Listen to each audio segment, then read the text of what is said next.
അസ്സലാമു അലൈക്കും വറഹ്മത്തുള്ളാഹി വബറകാതുഹു.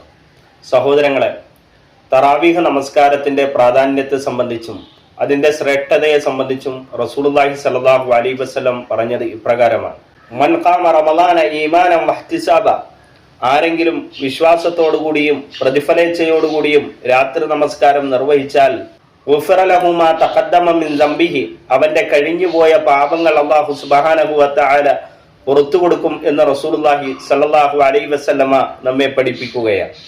അത്രയധികം ശ്രേഷ്ഠതയുള്ള തറാവീഹ് നമസ്കാരവും വിത്തറും നമസ്കരിച്ചതിന് ശേഷം ഇപ്രകാരം പ്രാർത്ഥിക്കാൻ റസൂലുള്ളാഹി സ്വല്ലല്ലാഹു അലൈഹി വസല്ലമ ഒരു പ്രാർത്ഥന നമുക്ക് പഠിപ്പിച്ചു തന്നു.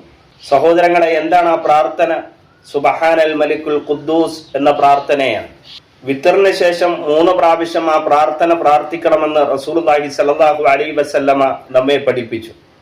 അതിൽ 2 പ്രാവശ്യം സുബ്ഹാനൽ മലിക്കുൽ ഖുദ്ദൂസ്, സുബ്ഹാനൽ മലിക്കുൽ ഖുദ്ദൂസ് എന്ന് പ്രാർത്ഥിച്ചതിന് ശേഷം 3-മതായി സുബ്ഹാനൽ മലിക്കുൽ ഖുദ്ദൂസ് എന്ന് ഉറക്കെ നീട്ടിക്കൊണ്ടായിരിക്കണം പറയേണ്ടത് എന്ന് റസൂലുള്ളാഹി സ്വല്ലല്ലാഹു അലൈഹി വസല്ലം നമ്മെ ഓർമ്മപ്പെടുത്തുകയാണ്. അതുകൊണ്ട് വിശ്വാസികളായ നമ്മെ സംബന്ധിച്ചിടത്തോളം സഹോദരങ്ങളെ, ഈ പ്രാർത്ഥന നാം പഠിക്കുകയും ജീവിതത്തിൽ പകർത്തുകയും ചെയ്യുക. അള്ളാഹു അതിന് നമ്മെ അനുഗ്രഹിക്കട്ടെ. അസ്സലാമു അലൈക്കും വറഹ്മത്തുള്ളാഹി വബറകാതുഹു.